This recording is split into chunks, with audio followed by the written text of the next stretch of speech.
Yo, this is Jay from Straight Smoke Gaming, and in today's video, we're going to be doing another one of our off-season reviews. In this video, we're going to be covering the AFC West, so that covers the Broncos, Chargers, Chiefs, and Raiders. They're Chiefs. They were in the Super Bowl last year. A lot of teams made a lot of moves this offseason, especially the Raiders and the Broncos.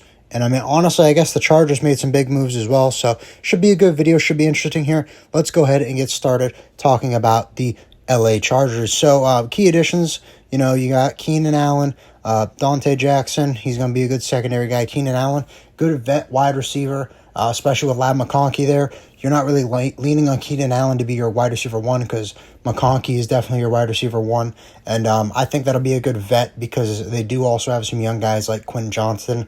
I'm not full-on lost hope on him. If he does start catching the ball, we do got to remember he was a first-round pick for a reason. If he can figure out how to catch the ball a little bit better, he could definitely turn his career around. Devontae Adams struggled with drops to start his career as well. So just because you're struggling with drops when you're young does not mean that your career is over. You can definitely fix that. They also brought in Najee Harris. That's a good move there. They do have a new committee because they also brought in Omarion Hampton through the draft. I like that committee as long as Najee Harris is healthy and ready to go. I think he will work in well with Hampton. I don't really view Hampton much as a pass catcher. I think Najee Harris would be a better pass catcher, but who knows? We'll see. We really don't know Najee Harris's health with that firework incident, so hopefully he will be good and ready to go to start the year. Mekhi Becton, good offensive lineman.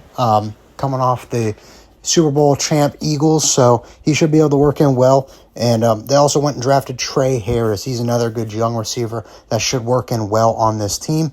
Take a look at some departures, though. They did lose some big names. Joey Bosa, he's gone. Asante Samuel Jr., he's gone but not signed, so there is a chance that they could bring him back if needed.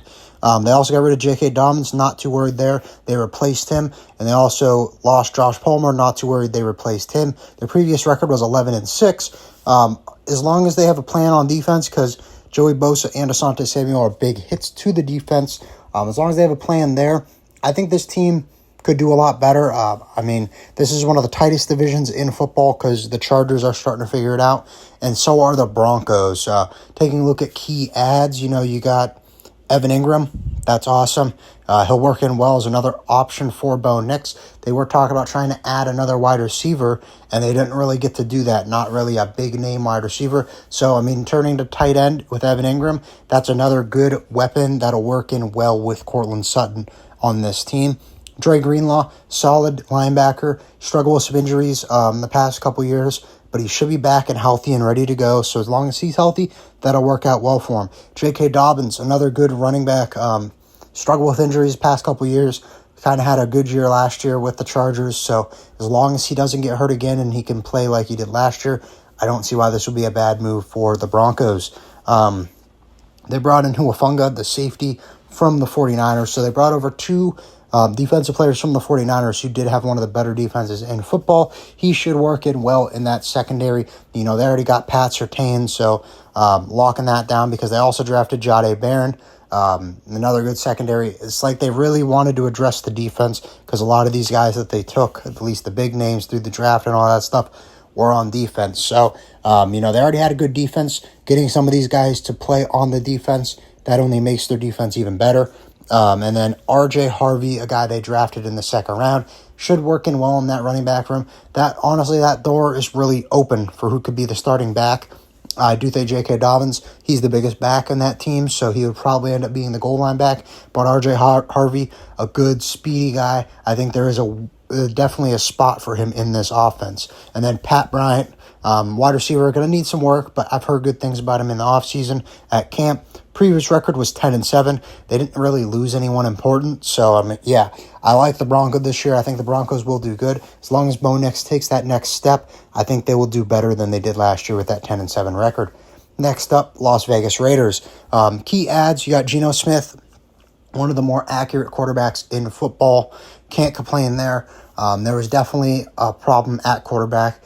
So you get a guy that's accurate. He's not really going to go out and he's not a game changer like Lamar or Josh Allen or Mahomes, but he's definitely a guy that you can, You know what you're getting with him. He's an accurate quarterback, not really mobile, but can run if he needs to. He's played behind a bad offensive line in Seattle. No real difference here. I mean, maybe the Raiders' offensive line is a little bit better, but not much to talk about. So Geno Smith put up numbers behind a bad offensive line, goes to an offensive line that is as bad, maybe a little bit better. I don't see why they wouldn't do the same.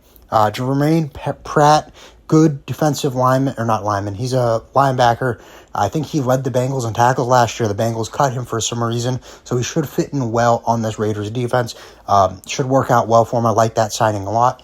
Alex Kappa, he's not really a good offensive lineman. I do think there will be a spot for him in this offense on the starting line, and if not, I would definitely take him as a depth piece, but definitely not what he once was the past couple of years. Struggled last year with the Bengals, but nonetheless, he should work in and be able to start. Jimmy Chin, starting safety. It definitely looks like they had a plan through free agency. It was definitely focused on the defense, with Jimmy Chin and Jermaine Pratt being the two big signings on defense. They also got Ashton Genty through the draft. Not going to spend too much time on that. We know what Genty is. He was the best guy available at that position. Should work in well. And Pete Carroll, new head coach, he should help build an identity on that team. When you take a look at departures, we lost Christian Wilkins. That's going to take a hit on the defensive line. I don't think that's the end of the world, though. They lost Trayvon Mooring. Not a problem there. They kind of replaced him with Chin. They did lose two of their good corners in Jack Jones and Nate Hobbs. 4-13 last year. I think they'll do better. 4-13 is kind of a low mark to beat. Next up, and finally, we have the Kansas City Chiefs. They went to the Super Bowl, got smacked around by the Eagles, so they're definitely looking to have a much better year. But when you're a good team like the Chiefs, you don't have a lot of offseason stuff to work with. So key additions, Josh Simmons through the draft. A good offensive lineman. Not sure where they're going to play him. They might have to bump him down to guard just because they did lose Joe Thuney this year. They traded him to the Bears, so there is a hole on the offensive line, but I think he'll be able to work in well. I believe he did have a little bit of an injury, so he didn't really do the combine, if I'm not mistaken, but one of the better offensive linemen available in the draft. He fell because of injury, so, I don't see why this wouldn't work out for the Chiefs. The offensive line's already good, so it's not like he's the only piece that they're counting on to be good. He's got good guys to learn from and all that. So we already talked about Joe Thuney leaving. They also lost Justin Reed, their starting safety. So that's going to be some holes to fill on this team. But, it's expected when you go to the Super Bowl every year. It's hard to have the money to sign some of these guys. Previous record was 15-2. I don't know if they're going to be doing that again this year. Some of those losses they had were big. Rashid Rice is probably going to end up getting suspended. So I don't know. With the combination of all the teams in their division getting better, and the Chiefs kind of staying where they're at, because the Chiefs are one of the best teams. They don't got a lot of money. It's hard to go out and bring guys in. It's going to matter a lot about what Travis Kelce does. He definitely had a down year. If Travis Kelce plays like we have seen in the past couple years, I think that could work out well for the Chiefs, and I think that would definitely make them more closer to that 15-2 record. About 15 wins and only 2 losses. That is a hard mark to hit in the NFL, especially when all the other teams in your division got better and you kind of stayed the same. So that's the review. Go ahead and comment down below. Let me know what you guys think. Personally, my favorite offseason for these teams is either going to be the Raiders or the Broncos. The Raiders, they got Ashton Genty. They got Pete Carroll. The Broncos, they worked on their defense. And another underrated person that I like from this offseason is the Raiders going out and getting Geno Smith.